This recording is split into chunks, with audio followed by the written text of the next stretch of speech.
Desakan agar Presiden Prabowo Subianto mereformasi Polri semakin kian menguat pasca penanganan unjuk rasa oleh Polri yang dinilai berlebihan pada akhir Agustus lalu. Sejumlah tokoh lintas agama dan masyarakat sipil yang tergabung dalam Gerakan Nurani Bangsa (GNB) menyampaikan langsung aspirasi itu kepada Presiden di Istana Kepresidenan Jakarta Kamis pekan lalu. Usulan pembentukan tim reformasi Polri pun mendapat sambutan baik dari Presiden Prabowo. Tadi juga disampaikan oleh Gerakan Nurani Bangsa perlunya evaluasi dan reformasi kepolisian yang disambut juga oleh Pak Presiden akan segera membentuk tim atau komisi reformasi kepolisian. Saya kira ini juga atas tuntutan dari masyarakat yang cukup banyak. Terima kasih. Pengamat kepolisian dari Institute for Security and Strategic Studies, Bambang Rukminto, mendukung reformasi kepolisian. Dia menyebut dibutuhkan visi negarawan yang tulus jika ingin reformasi Polri berhasil. Tanpa ada perubahan struktur yang mendasar, problem di kepolisian terkait reformasi yang diharapkan masyarakat ini tidak akan pernah tercapai dan masalahnya akan terulang terus-menerus kalau tidak pucuk pimpinan dari kepolisian itu memiliki visi negarawan, bisa berkolaborasi dengan presiden yang memiliki visi negarawan. Polri ini hanya sekedar menjadi alat kepentingan kekuasaan atau kepentingan-kepentingan di luar kewenangan yang sudah diberikan negara sesuai dengan amanat reformasi 98, seperti itu. Anggota Komisi 3 DPR RI fraksi Partai Nasdem Rudianto lalu mendukung langkah Presiden Prabowo membentuk tim reformasi Polri. Rudi bilang, reformasi Polri merupakan langkah perbaikan yang tujuannya untuk kepentingan masyarakat. Apa yang perlu reformasi Polri? Kita lihat, Polri menjaga keamanan dan ketertiban masyarakat. Nah, kalau dipandang Polri hari ini tidak mampu menjaga keamanan ketertiban, nah itu yang harus dikoreksi. Okay. Kedua, pelayanan mengayomi, melindungi masyarakat. Kalau Polri tidak bisa melindungi, mengayomi, melayani masyarakat, ini yang perlu dikoreksi, diperbaiki. Yang ketiga adalah penegakan hukum. Kalau Polri belum bisa, misalkan menjawab, menangani, membasmi kejahatan-kejahatan, apakah kejahatan berat atau ringan, ini yang perlu kita reformasi. Bagaimana caranya? Ya, caranya tentu penting adalah bagaimana misalkan kelembagaan Polri itu diperkuat. Penasihat Ahli Kapolri, Arianto Sutadi mengatakan reformasi Polri merupakan pembelajaran yang bagus untuk bangsa dan juga polisi. Arianto bilang, selama ini polisi terus mendapat kritik dari masyarakat. Merubah polisi ini ya, supaya bisa jadi bagus ini, dibutuhkan seorang sosok ya. Yang satu berintegritas tinggi dan masih mendambakan polisi itu baik. Nomor satu itu dulu. Okay. Dan yang kedua, yang tahu penyakitnya polisi dan bagaimana cara menyembuhkannya itu. Jadi tahu kelemahan-kelemahan polisi dan bagaimana cara mengatasinya itu harus tahu. Jadi orang yang pengalaman juga mengenai tugas polisi itu gitu. Kalau hanya dilihat orang di luar ya cuma integritas tinggi, tapi dia nggak ngerti pola seluk-beluknya polisi, ya percuma aja nanti reformasinya di mana bagiannya nggak ngerti. Reformasi diharapkan menyasar pada perbaikan sistem dan struktural internal Polri. Perbaikan ini penting karena siapapun pemimpinnya, jika sistem dan strukturnya masih sama, maka kondisinya akan tetap sama saja. Tim Liputan, Kompas TV.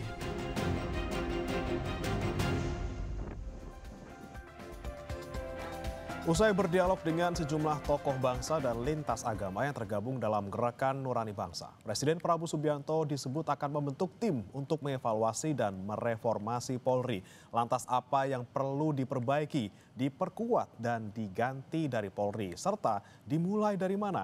Kita akan bahas bersama dengan sejumlah narasumber yang sudah hadir dalam sambungan Zoom, saudara. Sudah ada tokoh Gerakan Nurani Bangsa, Laude M. Syarif, kemudian juga ada Komisioner Kompolnas, Khairul Anam, dan kami juga sudah ataupun sedang berusaha terus untuk menghubungi dan juga mengundang anggota Komisi 3 DPR, saudara. Kita akan terus hubungi, tapi sementara itu saya sapa dulu Cak Anam dan juga Pak Laude. Selamat pagi, Bapak-Bapak.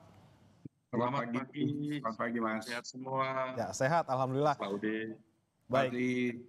Pak Laude, saya ingin ke Anda dulu Pak Laude. Kemarin ketika hari Kamis mungkin bertemu dengan Pak Presiden Prabowo Subianto, ini apa saja yang kemudian disampaikan oleh Pak Prabowo dan juga kemudian apa sih yang sebenarnya mendorong rekan-rekan dari GNB ini untuk bertemu Pak Prabowo dan juga apa tuntutannya yang disampaikan? Ya, jadi sebenarnya Gerakan Nurani Bangsa itu kan orang-orang tua ya. Saya dengan Mbak Alisa itu hanya berusaha memfasilitasi dan sedikit kadang memberikan konteks.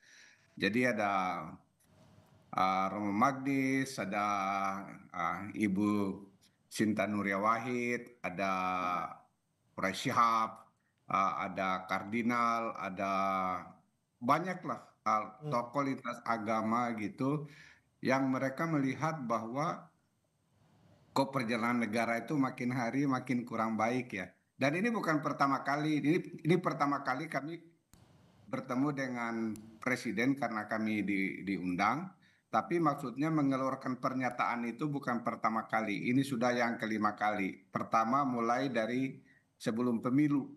Jadi mereka sering bertemu dan berkomunikasi, namanya juga orang tua ingin menyampaikan keluhan ketika melihat apa namanya ya, politik di Indonesia itu makin menjauh dari cita-cita, menurut mereka cita-cita pembukaan Undang-Undang Dasar 1945. Oleh karena itu kami ketika terjadi kerusuhan itu mereka juga terpanggil untuk mengeluarkan pernyataan yang banyak itunya tapi bisa dibagi tiga. Itu dikemukakan juga oleh Pak Lukman Saifuddin sebagai yang yang berbicara dengan presiden. Satu, reformasi sektor politik.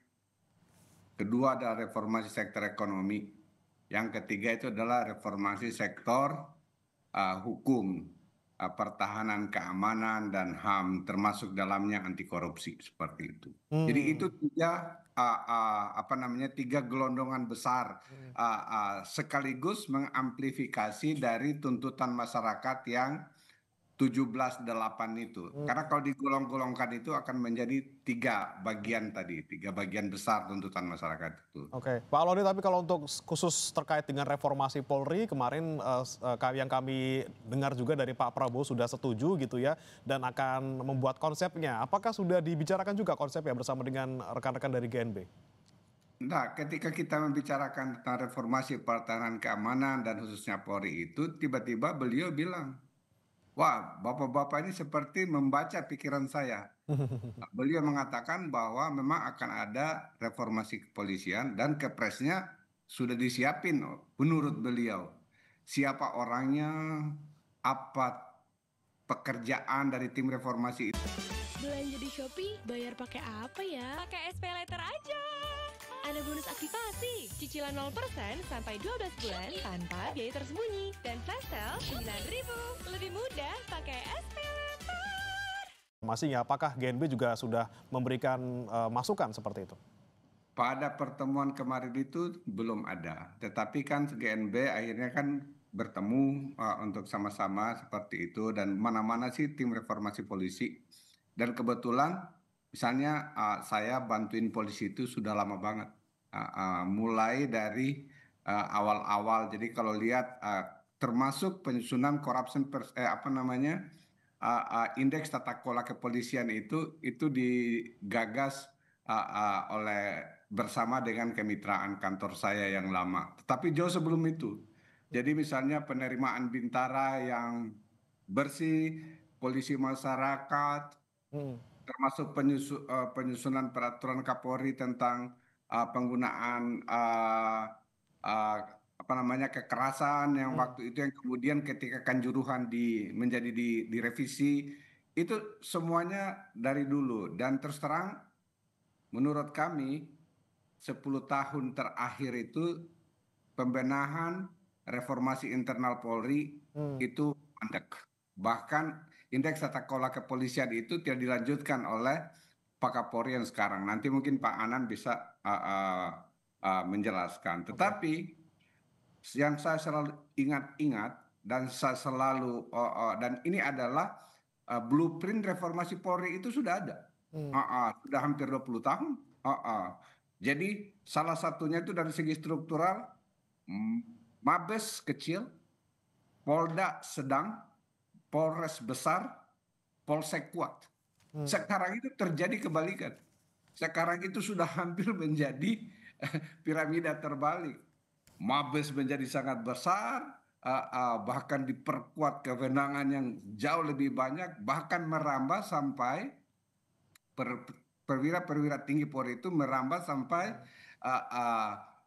jabatan-jabatan yang ada di luar polisi.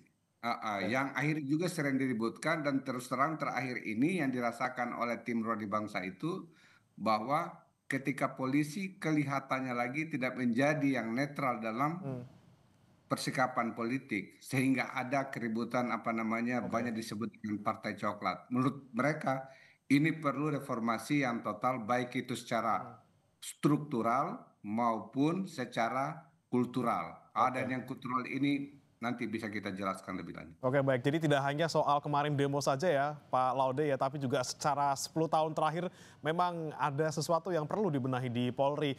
Saya ke Pak Anam. Pak Anam, ini kalau misalnya Anda melihat terkait dengan reformasi Polri yang disampaikan oleh rekan-rekan dari GNB, apakah juga ini merupakan bentuk masyarakat yang menyampaikan bahwa ini Polri harus segera dibenahi loh, ada masalah besar di institusi ini. Anda melihatnya seperti apa Pak Anam? Yang pertama-tama kami melihatnya bahwa semangat dari tokoh-tokoh yang ada dalam GNB ini mengingatkan kita bahwa memang kepolisian itu lahir dari era reformasi ya, dan itu pertanda era reformasi, sehingga memang penting untuk memastikan tata kelola negara kita menjadi semakin lama semakin demokratis. Nah itu yang pertama. Nah yang kedua, saya setuju dengan Pak Laude bahwa pasca reformasi dan sebagainya itu dinamika perubahan ada gitu ya, bahwa dikatakan tadi akhir-akhir ini kurang maksimal dan sebagainya, itu menandakan bahwa memang tidak berangkat dari nol. Itu yang pertama. Sehingga peta dan rekam jejak berbagai upaya untuk memastikan polisi kita menjadi lebih profesional, humanis dan sebagainya itu ada. Sehingga memang kalau dibayangkan ini harus berangkat dari nol, ya enggak. Ya peta reformasi ada, kajian-kajian dari Pak Laude dengan kemitraannya juga ada, dari berbagai kalangan yang melakukan studi terhadap kepolisian juga ada. Jadi saya kira ini harus gayung bersambut dengan baik. Nah, bagaimana dengan saat ini? Apakah itu berhenti misalnya kayak kesimpulannya Pak Laude misalnya? Ya kita bisa lihat bareng-bareng sebenarnya begini. Di beberapa aspek mungkin tidak berasa perubahannya, tapi di beberapa aspek dicoba untuk ada perubahan yang cukup signifikan, atau di sekian yang lain perubahannya juga lumayan. Misalnya begini, saya ikuti misalnya perdebatan soal proses digitalisasi pelayanan, walaupun belum semua aspek ya. Itu salah satu diskursusnya adalah digitalisasi pelayanan itu untuk memastikan bahwa pungli, korupsi dan sebagainya di level pelayanan terhadap masyarakat itu berkurang. Misalnya kayak SIM, ya pelayanan-pelayanan lalu lintas, itu diupayakan. Terus juga digitalisasi karena banyak pengaduan ini. Masyarakat banyak pengaduan terhadap kepolisian karena memang singgungan kehidupan polisi dengan masyarakat juga sangat banyak. Nah, digitalisasi itu juga ada.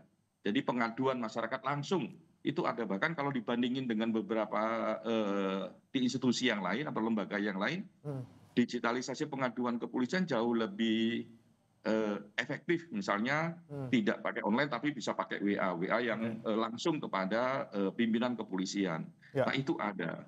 Tapi saya setuju bahwa memang harus kita lihat secara holistik ya, secara ini biar polisi sebagai anak kandung dari reformasi memastikan jalan-jalannya memperkuat demokrasi itu sendiri. Oke, tapi Pak Anam, kalau Anda melihat secara holistik itu, tadi kan disebutkan oleh Pak Laude terkait dengan struktural dan juga kultural perlu direformasi. Anda melihat apa lagi ataupun apa saja poin-poin yang harus direformasi ketika nanti memang tim sudah dibentuk oleh Pak Prabowo? Iya, sebenarnya 3 aspek itu ya, instrumennya juga didapat, kebudayaannya juga didapat, dan dilihat bagaimana substansi perjalanannya. Ya, misalnya dalam konteks struktural, kalau tadi misalnya dilihatnya Mabes harus kecil, Polda lumayan, Polres lebih besar, Polsek lebih besar, itu kan mencerminkan semangat pelayanan. Sebenarnya beberapa waktu yang lalu ada pendekatan perubahan di level itu, misalnya soal penguatan polsek. Jadi polsek ini dipilah, ini mana yang nggak kuat soal gakum, mana soal ketertiban masyarakat dan sebagainya. Polresnya juga begitu. Nah itu sebenarnya ada, walaupun mungkin perjalanannya memang harus kita dorong agar jauh lebih maksimal. Dan yang paling penting begini, ada perubahan juga soal skema pelayanan. Langsung ada yang tadi disebutkan oleh Pak Laude itu, yang ini memang kerjaannya dulu sumbangsih pikiran dari teman-teman kemitraan, misalnya soal polisi masyarakat. Polisi masyarakat itu lumayan sekarang.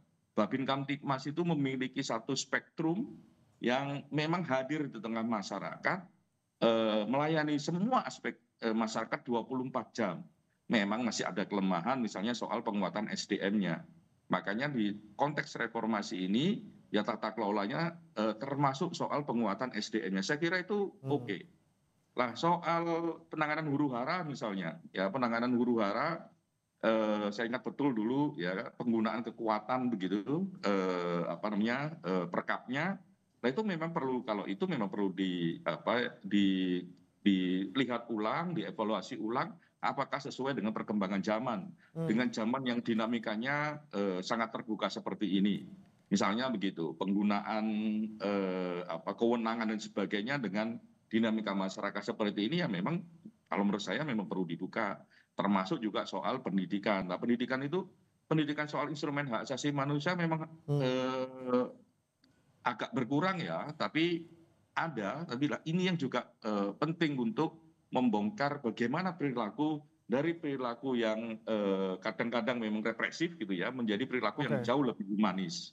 Oke, nah ini ngomongin soal perilaku nih, Pak Anam, saya nanti ke Anda, tapi saya ke Pak Laude dulu. Anda melihat ketika kemarin peristiwa demo yang rusuh di akhir Agustus gitu ya, banyak sekali kemudian kasus-kasus yang tidak kita inginkan gitu, meninggalnya Afan Kurniawan, kemudian ada juga penangkapan sejumlah aktivis yang tidak sesuai prosedur gitu ya, ada juga yang belum apa-apa sudah dipukul atau sudah apa. Nah, Anda melihatnya Pak Laude, perlu dari mana nih kita mulai? Apakah kita perlu dari pengawasan yang paling kecil, misalnya dari setiap personil, atau dari awal nih, dari pendidikan ataupun dari perekrutannya? Ya, pertama-tama itu sebenarnya harusnya mulai dari awal rekrutmen sampai dengan evaluasi setiap saat itu perlu sebenarnya. Tetapi itu kan jadi We're using whiteboards every day to transform the way we bring videos to life. As a fully remote agency, whiteboards let us collaborate menjadi kasuistis. Nomor 1, misalnya kejadian yang berapa tahun terakhir ini, mulai dari Sambo, terus Kanjuruhan, yang masih waktu itu saya kebetulan jadi tim pencari faktanya gitu, Pak Anam juga ikut terlibat karena beliau Kompolnas seperti itu. Banyak sekali terus terang, menurut saya itu ada impunitas ya. Selalu kalau misalnya yang terlibat pihak kepolisian itu anggap saja yang sekarang yang belum lama ya, ketika misalnya mau dipecat, ketika menerima pada waktu konser, sekarang itu ternyata masih bertugas di kepolisian. Hal-hal seperti ini bukan soal 1-2 kasus ya, ya misalnya kerusuhan itu hanya 1-2 kasus yang kemarin, tetapi ini sesuatu yang lebih besar. Yang lebih besar itu juga diakibatkan oleh kewenangan yang sangat-sangat besar dibanding polisi dulu.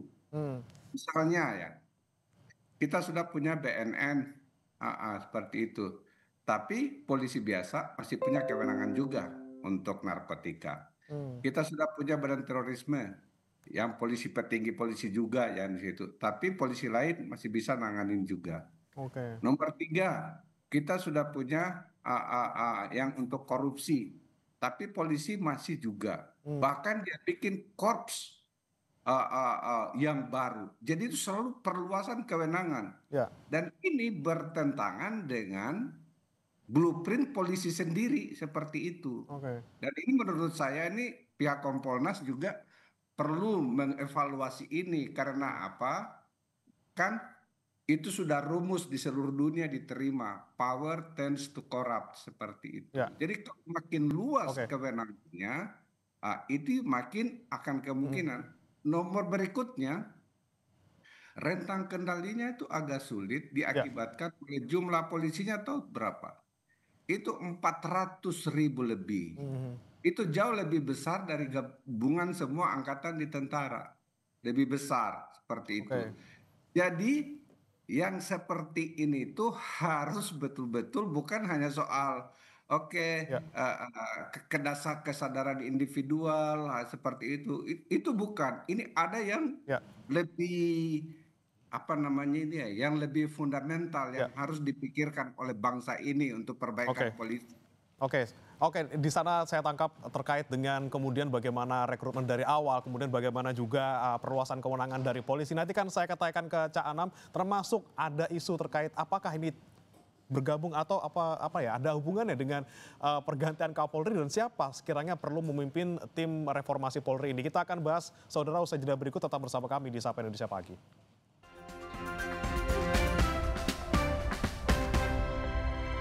Kembali bersama kami di Sapa Indonesia Pagi, saudara, kita masih membahas terkait dengan bagaimana kemudian reformasi Polri ke depannya harus dilakukan. Masih bergabung bersama kami, Laude M. Syarif, salah satu tokoh dari Gerakan Nurani Bangsa, dan juga Khairul Anam, Komisioner Kompolnas. Saya mau ke Pak Anam lagi. Pak Anam, ini menanggapi tadi disampaikan oleh Pak Laude terkait dengan perlu nggak sih kita dari awal, dari rekrutmen anggota polisi sendiri gitu, kita perlu misalnya apakah meningkatkan standarnya harus misalnya sarjana atau seperti apa, atau ini sebenarnya butuhnya ya pengawasan di lapangan saja, implementasinya seperti apa untuk aparat-aparat yang bertugas? Iya, kami sangat setuju dengan berangkat dari nol ya. Maksudnya berangkat dari nol itu terkait perekrutan. Ini tidak hanya soal stratanya yang bisa masuk ke polisi apa begitu, karena fungsinya bisa berbeda-beda sehingga latar belakang pendidikannya juga menyesuaikan. Tapi juga soal memastikan bahwa proses perekrutan itu berjalan tidak ada yang tindakan koruptif misalnya ya, nyokok sana nyokok sini. Nah itu penting bagi kepolisian di samping memang berbagai ide-ide yang lain. Nah ini misalnya dalam beberapa tahun terakhir dipastikan mekanismenya, karena misalnya dalam tahun ini saya ikut terlibat di perekrutan ini ya, mengawasi. Itu penilaian dan sebagainya langsung melibatkan peserta. Itu kan juga keren. Ya, jadi pesertanya bisa langsung menilai, antar pesertanya bisa langsung menilai, itu memastikan bahwa prosesnya tidak fair bagi semuanya, tidak ada tindakan koruptif. Lah ini menurut saya juga sangat penting sekali. Bagaimana kita bisa membayangkan tata kelola kepolisian yang baik kalau perekrutannya juga tidak dimasukin oleh orang-orang yang baik dan proses yang juga baik. Nah, yang lain sebenarnya ujungnya juga penting untuk pengawasan, misalnya begitu. Kalau kami pengawasan ini Kompolnas misalnya, apakah Kompolnas efektif dalam konteks pengawasan? Nah, ayo kita bisa diskusikan. Nah, karena penting juga pengawasan, baik eksternal maupun internal. Kalau tata kelolanya didesain sedemikian rupa, tapi kalau pengawasannya juga tidak diperkuat, menurut saya agak susah juga memastikan bahwa tata kelolanya akan bekerja atau berjalan sesuai dengan cita-cita kita semua. Nah, lepas dari itu, gedenya begini. Sebenarnya kita mau meletakkan paradigma perubahan kepolisian itu kayak apa? Dan ini kan bisa dicerminkan di kehidupan kita sehari-hari dalam konteks kepolisian. Nah, kita sedang mendorong misalnya ya paradigmanya adalah bagaimana pelayanan itu semakin lama semakin kuat. Jadi paradigmanya bukan dikit-dikit orang dianggap berprestasi gara-gara nangkepin penjahat misalnya begitu. Bukan begitu. Kalau paradigmanya kayak begitu memang agak manfaat kepolisian nggak bisa merata dalam tata kelola masyarakat. Ya. Tapi paradigmanya adalah bagaimana misalnya seorang polisi dianggap berprestasi kalau ya dia bisa memastikan kejahatan itu berkurang atau kejahatan itu minim. Nah, paradigma kayak begini jadi sangat penting, berubah pola paradigma. Nah, pola paradigma ini nanti akan menentukan bagaimana dunia pendidikan yang didesain di internal kepolisian dan lain sebagainya. Dunia karir juga penting. Nah, paradigma ini yang menurut saya juga penting untuk menjadi batu bijak.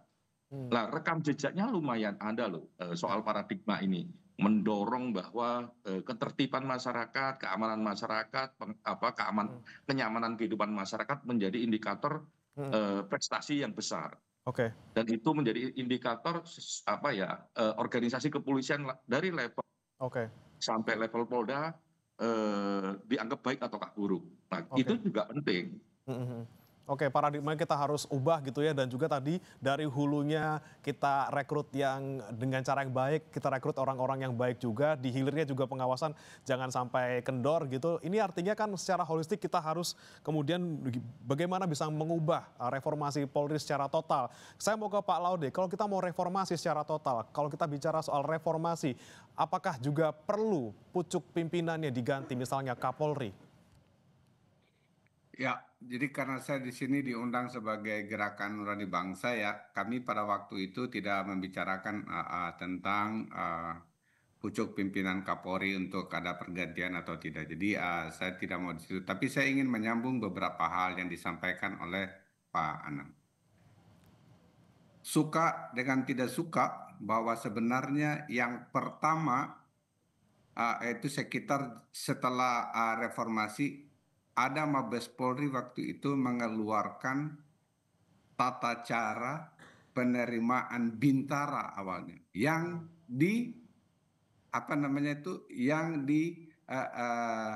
yang melibatkan unsur masyarakat agar tidak korup waktu itu. Waktu itu belum fully elektronik seperti itu, dan itu berhasil beberapa angkatan itu. Jadi maksudnya ada niatan di polisi waktu itu. Terus saya masih, pokoknya karena di kantor masih banyak sekali catatannya ya, sebagian seperti itu. Dan itu sesuatu yang bisa diapresiasi. Setelah itu mereka tingkatkan pada, dan Kompolnas waktu itu terlibat ya. Saya masih ingat itu masih Pak Pandu Kompolnasnya.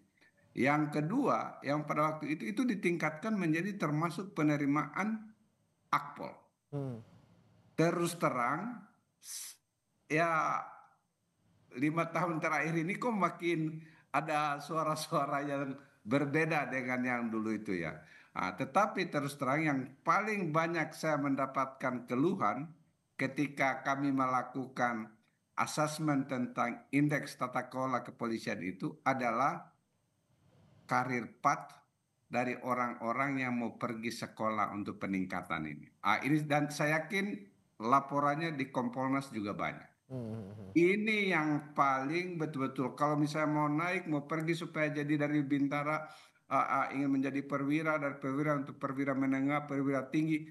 Wah, itu tidak gratis. Dan ini internal seperti itu. Kalau dalam internal ini masih sering terjadi seperti ini, itu terus terang itu sesuatu yang harus segera diperbaiki. Sistem di dalam sana ya perlu diperbaiki ya Pak ya. Yang reformasi lain yang penting di acknowledge adalah tadi itu.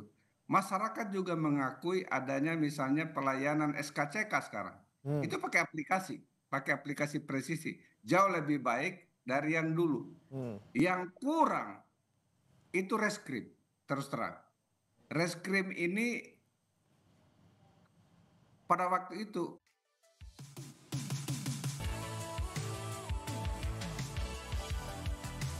indeks tata kelola kepolisian yang di bidang reskrim ini. Yang lain semua, lalu lintas sudah diukur, sabara sudah diukur, tapi ketika masuk reskrim tidak dibuka pintunya untuk padahal itu adalah program polisi sendiri.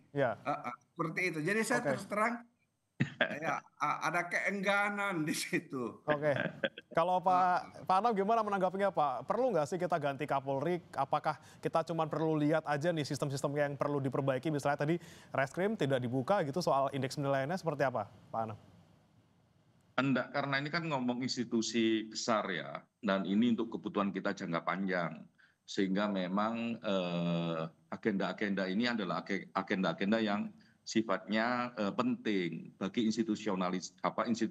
institusi kepolisian, sehingga ya kami tidak mau berkomentar juga soal ini penting atau tidak penting pergantian Kapolri ya. Tapi yang paling penting adalah peta jalan untuk bagaimana memperkuat polisi kita menjadi polisi yang lebih humanis, lebih profesional, jauh dari perilaku-perilaku yang buruk dan sebagainya. Nah itu jauh lebih penting di situ daripada ngomong ini perlu nggak ini diganti dan sebagainya. Karena kalau berdasarkan omongan Pak Laude itu kan mau diganti kalau sistemnya nggak kuat misalnya ya juga nanti akan balik lagi. Makanya kita pastikan itu.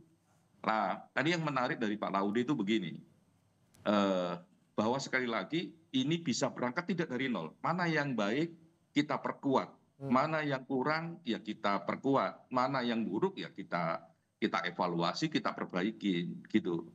Misalnya soal reskrim tadi, reskrim memang catatannya banyak ya, punya persoalan.